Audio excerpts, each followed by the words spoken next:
বর্ষা মৌসুমে পানি ওঠার কারণে নিকলী উপজেলার রোদার পুড্ডায় প্রাচীনকালের ঐতিহ্যবাহী খোলা বাজার এখন বিলুপ্তির পথে। কিশোরগঞ্জ প্রতিনিধি সবুজ জানান, সংস্কারের অভাবে বিলুপ্তির পথে প্রাচীনকালের ঐতিহ্যবাহী সেই খোলা বাজার।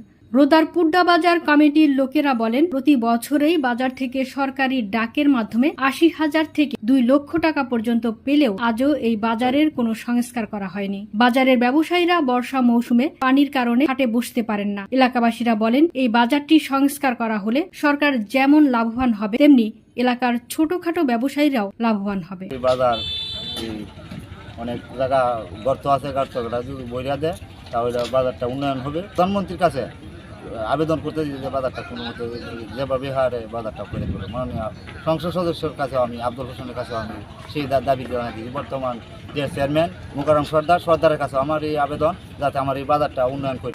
মেঘ বৃষ্টি হলে ব্যবসায়িকরা একটা মাল সামাল লয়ে বসে কোনো জায়গায় যাবে, কোনো স্থায়ী নাই। বর্ষাকাল হলে এখন এই বাজারটা ডুবাই আলা, হ্যাঁ, একটা বিশৃঙ্খলা উশৃঙ্খলা লাগে। মাল সামান ফালাফালি অনেক লোরা তো সব বুক করে। পানি ডুবে গেছে গা। আমাদের যে ব্যবসায়িক ভাইয়েরা আছে ওনারা খুব কষ্টের মধ্যে আছে। ওনারা এখন মালিকানা জায়গার মধ্যে ব্যবসা শুরু করছে। আমরা বিভিন্ন লাঞ্ছিত। আমরা একটা সরকারি বাজার থাকা অবস্থাও আমরা সরকারি বাজার ভোগ করতে পারি না, কিন্তু সরকারিটা থেকে ব্যাট নিতেছে ঠিকই।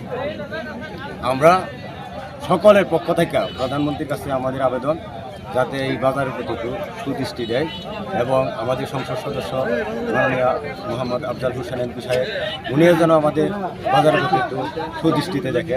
রবিবার এবং বৃহস্পতিবার এখানে কিন্তু দুটি হাট বসে প্রতি সাপ্তাহিক।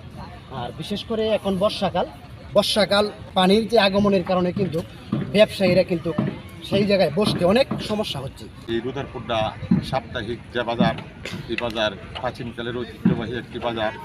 এই বাজার আপনার প্রতি বছর সরকার এখান থেকে আপনার প্রতি বছর ডাক হয়। ডাক হইলে এবারও ৮০,০০০ টাকা ডাক হয়েছে, গভর্নমেন্ট সুবিধা পাচ্ছেন, কিন্তু এই বাজারের প্রতি কোনো সুনজর সুদৃষ্টি আমরা দেখতে পাচ্ছি না উদ্যোতন কর্তৃপক্ষের। এই বাজারে মাটি ভরার দরকার, পূর্ব পাশে একটি প্রতিরক্ষা দেওয়াল করে একটি ভালো অঙ্কের বরাদ্দ দরকার।